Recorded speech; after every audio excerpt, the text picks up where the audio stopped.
Bengaluru turf ಕ್ಲಬ್ನಲ್ಲಿ ಸ್ಥಗಿತಗೊಂಡಿದ್ದ ಕುದುರೆ ಪಂದ್ಯಗಳನ್ನು ಆಯೋಜನೆ ಮಾಡೋಕೆ ರಾಜ್ಯ ಹೈಕೋರ್ಟ್ ಅನುಮತಿಯನ್ನ ನೀಡಿ ಆದೇಶಿಸಿದೆ. ಪ್ರತಿದಿನ ಕೋಟ್ಯಂತರ ರೂಪಾಯಿ ವ್ಯವಹಾರ ಮಾಡುವ ಬೆಂಗಳೂರು ಟರ್ಫ್ ಕ್ಲಬ್ನಲ್ಲಿ ಕುದುರೆ ಪಂದ್ಯಗಳ ವೇಳೆ ನಡೆದ ಅಕ್ರಮಗಳು, ಅವ್ಯವಹಾರಗಳು, ತೆರಿಗೆ ವಂಚಿಸೋಕೆ ಬುಕಿಗಳು ಮಾಡುವ ಪ್ರಯತ್ನ ಹೀಗೆ ನಾನಾ ಅಕ್ರಮಗಳು ನಡೀತಾ ಇದೆ ಎನ್ನುವ ಆರೋಪದ ಮೇಲೆ ಅಧಿಕಾರಿಗಳು ದಾಳಿಯನ್ನ ನಡೆಸಿದರು. ಈ ದಾಳಿ ವೇಳೆ ಬುಕಿಗಳು ಅಧಿಕಾರಿಗಳ ಕೈಗೆ ರೆಡ್ ಹ್ಯಾಂಡ್ ಆಗಿ ಸಿಕ್ಕಿಬಿದ್ರು. ಇನ್ನು ಜನಸಾಮಾನ್ಯರು, ಅದರಲ್ಲೂ ಪ್ರಮುಖವಾಗಿ ಆಟೋ ಚಾಲಕರು ತಾವು ದುಡಿದ ಹಣವನ್ನೆಲ್ಲ ರೇಸ್ಗೆ ಕಟ್ಟಿ ಜೀವನ ನಡೆಸೋಕೆ ಪರದಾಡ್ತಾ ಇದ್ದಾರೆ. ಹೀಗಾಗಿ ಕುದುರೆ ಪಂದ್ಯಗಳನ್ನು ಕೂಡಲೇ ನಿಲ್ಲಿಸಬೇಕು ಅಂತ ಅರ್ಜಿಯನ್ನ ಸಲ್ಲಿಸಲಾಗಿತ್ತು. ಈ ಹಿನ್ನೆಲೆಯಲ್ಲಿ 2024-25ನೇ ಸಾಲಿನ ಬೆಟ್ಟಿಂಗ್ಗೆ ಅನುಮತಿಯನ್ನ ನಿರಾಕರಣೆ ಮಾಡಲಾಗಿತ್ತು. ಬೆಟ್ಟಿಂಗ್ ಅವ್ಯವಹಾರಗಳ ಹಿನ್ನೆಲೆಯಲ್ಲಿ ರಾಜ್ಯ ಸರ್ಕಾರ ಅನುಮತಿಯನ್ನ ನಿರಾಕರಿಸಿ ಆದೇಶಿಸಿತ್ತು.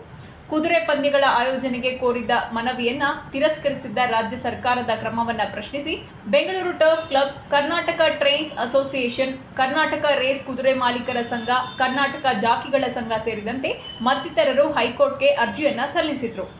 ಇಂದು ಈ ಅರ್ಜಿಗಳ ವಿಚಾರಣೆ ನಡೆಸಿದ ಹೈಕೋರ್ಟ್ ನ್ಯಾಯಪೀಠ 2024ರ ಮಾರ್ಚ್ ತಿಂಗಳಲ್ಲಿ ಸರ್ಕಾರ ಅನುಮತಿ ನೀಡಿದ್ದ ಷರತ್ತುಗಳ ಅನ್ವಯ ಕುದುರೆ ಪಂದ್ಯಗಳನ್ನು ಆಯೋಜನೆ ಮಾಡುವುದಕ್ಕೆ ಇದೀಗ ಅವಕಾಶವನ್ನ ಕಲ್ಪಿಸಿಕೊಟ್ಟಿದೆ.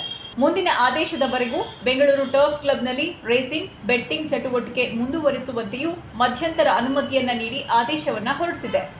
ಜೊತೆಗೆ ಹೈಕೋರ್ಟ್ನ ಈ ಮಧ್ಯಂತರ ಆದೇಶದ ಪ್ರಕಾರ ಆನ್ ಕೋರ್ಸ್ ಅಂದರೆ ಬೆಂಗಳೂರಿನಲ್ಲಿ ನಡೆಯುವ ಪಂದ್ಯ ಮತ್ತು ಆಫ್ ಕೋರ್ಸ್ ಅಂದರೆ ಹೊರಭಾಗಗಳಾದ ಮೈಸೂರು, ಬಾಂಬೆಯಲ್ಲಿ ನಡೆಯುವ ಪಂದ್ಯಗಳನ್ನು ಕೂಡ ಬಿಟಿಸಿ ಹಮ್ಮಿಕೊಳ್ಳಬಹುದು.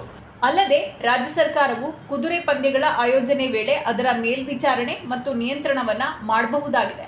ಈ ಆದೇಶದಿಂದಾಗಿ ಕಳೆದ 3 ತಿಂಗಳಿನಿಂದ ಸ್ಥಗಿತಗೊಂಡಿದ್ದಂತಹ ಕುದುರೆ ಪಂದ್ಯಾವಳಿಗಳು ಮತ್ತೆ ಪುನರಾರಂಭವಾಗಲಿದೆ. ಇನ್ನು ರೇಸ್ ಕೋರ್ಸ್ನಲ್ಲಿ ನಡೆಯುವ ಎಲ್ಲ ಕಾರ್ಯಚಟುವಟಿಕೆಗಳು ಸರ್ಕಾರದ ಗಮನದಲ್ಲಿರುತ್ತವೆ. ಅಕ್ರಮಗಳು ನಡೆಯುವ ಸಾಧ್ಯತೆಯೇ ಇಲ್ಲ.